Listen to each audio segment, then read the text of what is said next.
Débat ce matin, faut-il interdire le démarchage téléphonique d'une manière générale et plus précisément en ce qui concerne les fournisseurs d'énergie? Les abus sont nombreux. Qui n'a pas reçu un, voire deux, voire 10 appels pour vous proposer un autre fournisseur d'énergie avec des méthodes pas toujours très orthodoxes, pour ne pas dire à la limite de l'escroquerie? On en parle ce matin avec mes deux invités. Frédéric Ferriot, bonjour, vous êtes directrice générale des services du médiateur national de l'énergie.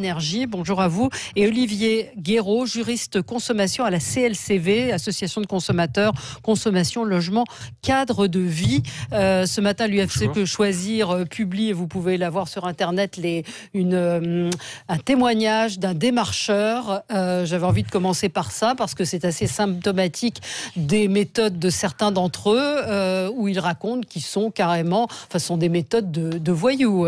Frédéric Ferriot. Oui, effectivement. Alors, c'est un démarcheur qui fait des visites à domicile, mais il explique comment est-ce qu'il se fait ouvrir la porte et ensuite comment est-ce qu'il peut activer des contrats en relevant la référence de compteur, en appelant. Dit avec les compteurs Linky, c'est facile. On ouvre le placard, les coffres, on relève le numéro, on prend le nom sur la boîte aux lettres, on invente le lieu et la date de naissance.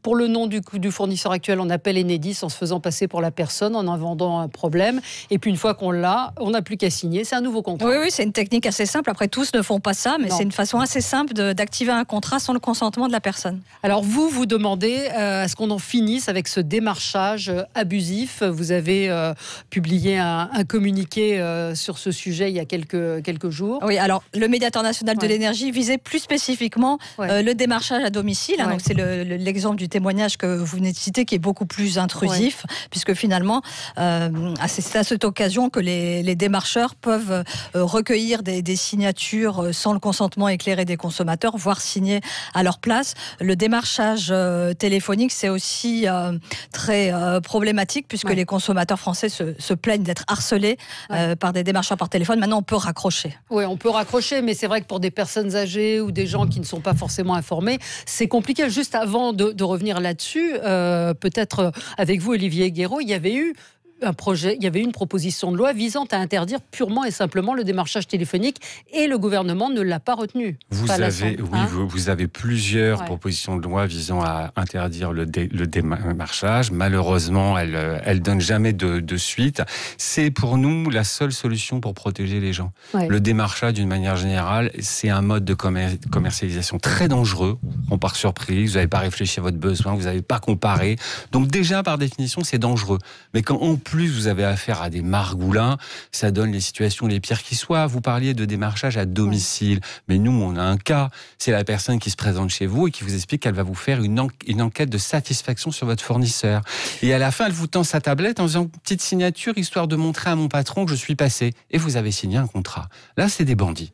Ouais. Et ça, vous avez beaucoup de plaintes sur ce type d'escroquerie? C'est une source de réclamation qui est régulière, que ce soit du démarchage par téléphone, du démarchage à domicile. L'énergie, ça se concentre plus particulièrement par des visites à domicile, mais le consommateur est absolument submergé de ça. Et on nie la base même du droit. C'est-à-dire que pour faire un contrat, il faut un consentement. On a beaucoup de témoignages, évidemment, oui, c'est insupportable, 5 à 10 appels par jour, c'est du harcèlement. Une autre nous dit, ils se servent de numéros différents à chaque fois au téléphone, ras-le-bol des pompes à chaleur, isolation, c'est du harcèlement au téléphone. Et puis, oui, c'est un ressenti d'une agression, en fait. Donc, oui, on peut raccrocher, sauf que on en arrive, ma propre mère, moi, ne répond plus au numéro qu'elle ne connaît pas. Exactement. Donc, on en arrive à des comportements complètement absurdes pour éviter ce type de démarchage. Ah oui, mais c'est un vrai fléau. Nous, on réalise chaque année une enquête auprès de 1500 Français. Une des questions que l'on pose, c'est est-ce que vous avez déjà été démarché à votre domicile ou par téléphone par un fournisseur d'énergie? Plus de 60%, 6 Français sur 10 ont été démarchés. Et malgré tous les dispositifs qui existent aujourd'hui, notamment Blocktel, si vous êtes inscrit sur la liste Blocktel, ça ne fonctionne pas. Ça ne fonctionne pas. Ouais. Et qu'est-ce qu'on vous répond au gouvernement quand vous apportez ce sujet? Alors, il y a une proposition de loi qui est en cours de discussion, là, qui a été votée, je crois, en deuxième lecture à l'Assemblée, qui cible plus spécifiquement le démarchage téléphonique et qui devrait mieux encadrer, prévoir des sanctions plus fortes aussi pour tous ceux qui ne respectent pas Blocktel. Il me semble qu'il y a encore des choses qui qui permettrait de l'améliorer. Il y a eu un fournisseur condamné, Eni, qui a été condamné à 315 000 € pour non-respect du droit de rétractation lors des démarchages à domicile. Exactement. Vous avez aussi Engie qui a été sanctionné il y a quelques mois. Alors 900 000 €, il y avait différents griefs, mais l'un d'entre eux, c'était d'activer des contrats par du démarchage téléphonique sans recueillir la signature de ses clients. Oui.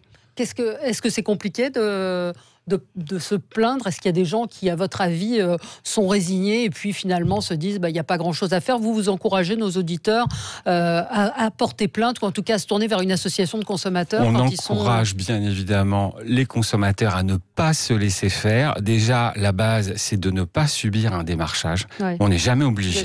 Vous avez un coup de téléphone, vous mettez un terme immédiat, vous précisez que vous êtes sur Blocktel et qu'on ne doit pas vous rappeler. Ouais. Il ne faut pas oublier une chose, c'est qu'un contrat, ça n'est possible que s'il y a eu un consentement. Si on vous a arraché votre consentement, le contrat, il n'a pas de valeur. Mais comment on le prouve? Il faut pas... Ah non, c'est au professionnel de rapporter la preuve qu'il a recueilli le consentement, pas le contraire. Dans le cas que vous exposiez au départ, la personne qui a été versée et qui a signé lui-même, tout ça, c'est simple. Les contrats faits par téléphone également, c'est pas le sujet aujourd'hui, mais par exemple, la vente d'assurance par téléphone est un problème. Vous avez plein de secteurs, l'énergie, la rénovation énergétique, l'assurance, sont des secteurs qui monopolisent toutes les réclamations. Ouais. On a toujours dans le témoignage de ce vendeur, il dit les premiers jours on s'interroge, c'est pas clean, on a des doutes, et puis on gagne tellement bien sa vie qu'on oublie vite. La rémunération est très incitative, c'est 50 € par contrat, et compte tenu des pratiques, il est facile d'en engranger plusieurs par jour. Quand il rencontre un client, c'est 25 € de plus. S'il lui place une assurance dépannage plomberie avec prélèvement mensuel et encore 10 €, et 10 € s'il lui vend un abonnement à des livrets de mots croisés ou de jeux facturés, quel est le rapport avec l'énergie? Donc en gros, ils empochent entre 4 à 5 000 € par mois sans se forcer. Et donc voilà, ça encourage les mauvaises pratiques. Alors, je ne sais pas s'ils sont tous rémunérés à cette hauteur-là, mais ce qui est vrai, c'est que les démarcheurs à domicile, pour la plupart, sont rémunérés uniquement à la commission. Donc, ils ont intérêt à placer le plus de contrats possible s'ils veulent avoir un salaire décent. Et comme ils sont souvent multicartes, effectivement, ils placent des assurances, des abonnements à magazines télé, toute autre chose. Voilà, il y a Françoise qui nous dit « Je recevais entre 4 et 10 appels par jour depuis 6 mois. Je ne réponds plus. J'ai mis mon téléphone sur silencieux avec un message sur mon répondeur qui spécifie les numéros de mon portable et je dois recevoir au maximum 3 appels inconnus. » Mais ça continue, quoi. C'est ça. Un monsieur nous dit « Ma mère, 88 ans, s'est fait abuser plusieurs fois. » Ce sont aussi vers les personnes les plus vulnérables qu'ils se tournent. Ce sont principalement vers les personnes les plus vulnérables. Il y a des trucs, vous repérez les prénoms, etc. Vous avez une indication sur là. Mais on voit bien toutes les limites du système. La DGCCRF est une excellente administration qui fait plein de contrôles, mais elle a un problème de moyens. Arrivé à un moment, on ne peut pas juguler tout ça. C'est pour ça que nous, les associations, on avait fait circuler une pétition à l'époque où on disait il faut interdire. Parce que ça ne marche pas. Blocktel ne fonctionne pas. Le démarchage téléphonique est une catastrophe. Le démarchage à domicile en est une autre. Ce n'est pas une bonne manière de vendre un contrat. Oui, vous demandez l'interdiction totale du démarchage à domicile dans le domaine de la fourniture d'électricité et de gaz, au moins pendant la période la plus sensible, qui est celle qui arrive de la fin des tarifs réglementés de vente de gaz. Parce que l'un des arguments, c'est de dire attention, les prix vont doubler. C'est l'un des arguments principaux pour vous amener à signer avec. Effectivement, il y a cette échéance, alors qui n'arrive pas tout de suite, qui est prévue en juillet 2023, mais il y a quand même une trentaine de fournisseurs sur le marché qui veulent capter tous ces clients en tarifs réglementés et qui sont prêts à tous les arguments, même les plus mensongers et trompeurs, pour gagner des contrats. Effectivement, le fournisseur historique va disparaître, vous allez être coupé si vous ne souscrivez pas tout de suite, les prix vont augmenter. Et moi-même, personnellement, j'ai été démarchée sur mon téléphone portable. Et là, le fournisseur était vraiment culotté parce que donc, ce sont les tarifs réglementés de vente de gaz qui vont être supprimés. Et donc, la personne que j'ai au téléphone m'expliquait que c'était l'électricité, que mon fournisseur allait disparaître et qu'il fallait que je signe tout de suite. Et alors, vous avez fait quoi? Alors, je lui ai dit, mais écoutez, madame, vous vous trompez, ce sont les contrats de gaz qui vont disparaître. Donc elle a rigolé, elle m'a dit non, je sais ce que je connais bien la réglementation. Donc je lui ai dit écoutez, je travaille chez le médiateur national de l'énergie, donc elle ne savait pas de qui il s'agissait. Donc voilà, j'ai mis fin à la conversation et j'ai alerté le fournisseur qui employait ce prestataire. Je lui ai relaté ma conversation qui avait été enregistrée et donc il m'a expliqué qu'il avait mis en place un plan d'action, de contrôle, d'audit pour corriger tout ça. On a là une avalanche de témoignages. je ne réponds plus au téléphone, les numéros que je ne connais pas. Ils sont très agressifs et très mal élevés. Portable, fixe, les numéros en 06 maintenant, je n'en peux plus, etc., etc. On a en ligne avec nous un témoignage. Si le réalisateur peut me le passer. Non, écoutez, il n'est pas là. Mais c'est vrai, nos données personnelles sont fournies et vendues par des sociétés. Comment on arrive justement comment ils arrivent? Ils font au hasard ou pas? Vous disiez, ils cherchent dans l'annuaire les noms, peut-être, dans l'annuaire. Vous avez plusieurs techniques. Vous pouvez chercher dans les annuaires le nom de personnes où vous aurez une indication sur le fait qu'elles sont plutôt âgées. Mais n'oubliez pas que nos données personnelles se revendent. Vous achetez un vêtement auprès de quelqu'un, cette personne va utiliser les données personnelles pour vous livrer, elle va tout revendre. Ouais. Et on fait des fichiers extrêmement précis sur vous. L'endroit où vous êtes, votre mode de consommation, etc. Et tout ça se revend une fortune. Nos données se revendent une fortune. Ouais. On a Patrick. Voilà, on a retrouvé Patrick qui nous appelle de Narbonne, 0826 300 300. Si vous voulez vous aussi nous appeler pour témoigner. Bonjour. Oui, bonjour. Alors honnêtement, j'étais occupé, donc j'ai pas entendu l'ensemble des témoignages qui ont pu passer avant moi. Personnellement, je suis courtier sur le marché de l'électricité. Je démarche plus de professionnels que des particuliers. Mais ce que je tenais à préciser, c'est que d'une part, en général, les fournisseurs ne sont pas responsables en réalité des mauvaises pratiques de certains des commerciaux qu'ils ont recrutés pour. Qui est responsable? Alors, je vous explique. En fait, c'est la sous-traitance. Généralement, on parle des sociétés qui vont faire la vente, comme moi, je peux le faire pour les professionnels. Et après, il y a une façon de faire. Il y a des gens qui sont effectivement des gens sérieux qui précisent les choses clairement et qui exposent l'ensemble des éléments d'offre aux clients, et des gens effectivement qui peuvent magouiller, qui sont parfois malhonnêtes. Moi, j'en ai rencontré des gens même chez des professionnels où en fait ils vendaient beaucoup plus cher aux clients sans que la personne ne s'en rende compte. Pourquoi? Parce qu'effectivement actuellement, notamment sur certaines offres, vous avez une dissociation du prix de l'électricité de ce qu'on appelle le coût d'acheminement. Et souvent en fait il y avait cette différence là qui fait que vous avez par exemple un prix de kilowatt à 9 centimes. Et on vous dit, moi je vous vends l'électricité à 6 centimes. Sauf que le problème, c'est que la personne a oublié de dire qu'il y a à peu près 3 centimes 88 d'acheminement. Et que du coup, finalement, au lieu de le payer 9, il va le payer 9,88. Donc c'est des choses comme ça qui peuvent exister. Maintenant, il faut être vigilant, certes, mais je tenais à préciser qu'il y a quand même effectivement des gens qui font bien leur travail. Et ce qu'il faut comprendre aussi, c'est que c'est un marché qui est en plein boom, à savoir que l'énergie et l'ouverture des marchés, c'est un peu comme la téléphonie à une époque où il y avait Télé2, le 9, CGTEL, etc.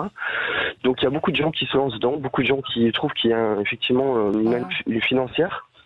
Et mais ce qu'il faut comprendre aussi, c'est que pour le client, mine de rien, ça reste beaucoup plus avantageux. Moi, je sais que je suis sur le marché depuis 2007.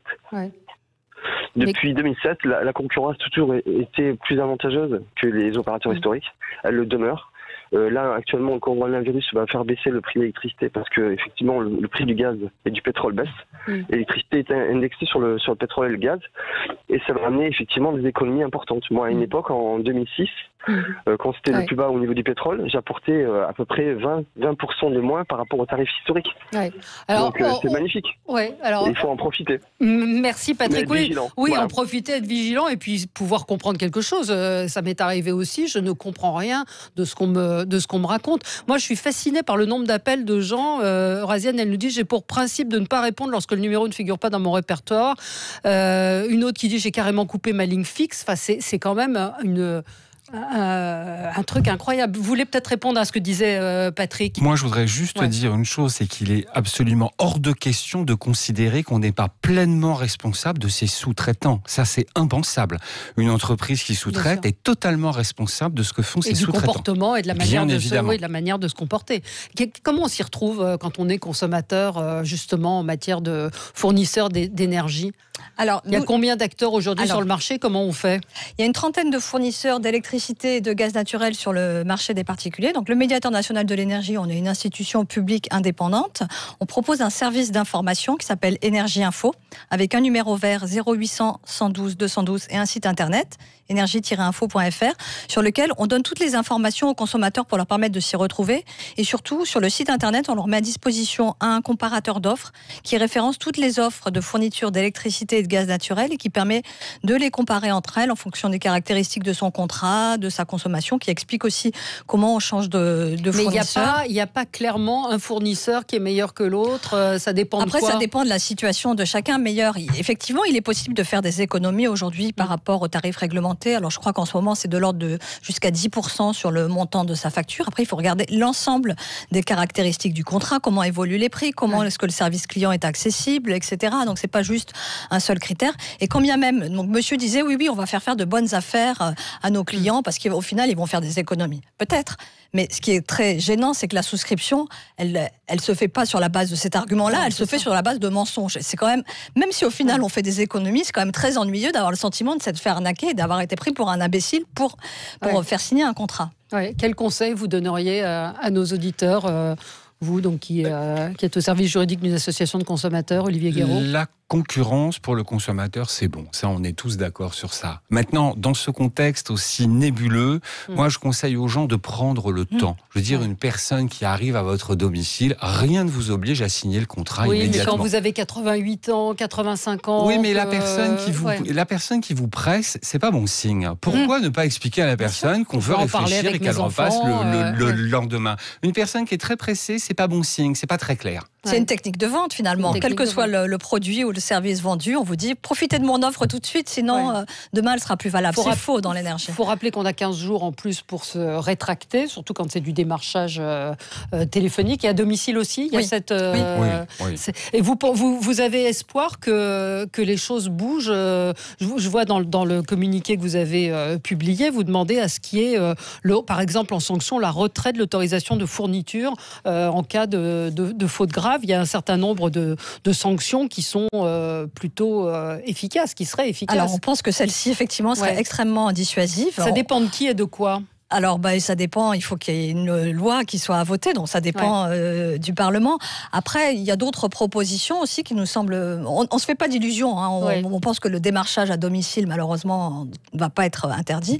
Par contre, typiquement sur le fait de presser les gens, nous on pense que le recueil du consentement ne devrait pas se faire sur place. Qu'il faudrait que le démarcheur vienne, il laisse sa documentation, et la personne devrait avoir la possibilité de signer dans un second temps. Ça permettrait, je pense, de résoudre, d'éviter un certain nombre de litiges. On ne se sent pas pressé par le temps, on prend le temps de réfléchir, de comparer, et on signe dans un deuxième temps. Mais quand je vois la colère de nos auditeurs, je me dis comment ça marche encore ? C'est-à-dire que c'est vraiment sur des personnes vulnérables ou qui ne sont pas bien renseignées. C'est toujours par la ruse qu'on obtient finalement ce type de consentement, entre guillemets. C'est souvent par la ruse. Vous avez des personnes vulnérables et puis vous avez des personnes qui n'ont pas dessous de méchanceté et on ne va pas les en blâmer et qui n'imaginent pas un seul instant qu'on puisse les arnaquer sur des sujets pareils en leur expliquant que tout ça va augmenter très vite, qu'il faut se dépêcher. Voilà, c'est une situation qui est catastrophique et encore une fois, de notre point de vue, l'interdiction du processus de vente par démarchage, on ne voit pas autre chose. Tout ce qu'on a essayé auparavant, rien ne fonctionne. Oui, mais encore une fois, je le répète, il y a plus de secrétaire d'État à la consommation. Il n'y a plus en titre un secrétaire d'État à la consommation aujourd'hui. C'est une volonté politique. Or, je vois que ce serait une mesure, en tout cas... En tout cas, peut-être, si je voulais finir, il y a une proposition que je trouvais très intéressante, c'était la nullité du contrat dès l'instant où tout n'a pas été scrupuleusement respecté. Nullité de droit. Ça me paraît très intéressant. Vous gagnez en général quand vous attaquez ces fournisseurs ? Alors, ça fait quelque temps qu'on a... Mais on peut attaquer, par exemple, sur les pratiques commerciales trompeuses, sur les publicités, les choses comme ça. C'est vraiment un secteur qu'on suit. D'accord. Merci à tous les deux. Merci. Donc Olivier Guéraud, juriste consommation à la CLCV. Encore une fois, si on va sur votre site, il y a moyen de vous contacter. Puis Frédéric Ferriot, directrice générale des services du médiateur national de l'énergie. Rappelez le numéro auquel on peut se renseigner. Alors c'est le 0800 112 212. Énergie Info, c'est un numéro vert qui est gratuit. Très bien. Merci beaucoup. Merci à tous les deux. On se retrouve dans un instant pour commenter l'actualité. À tout de suite.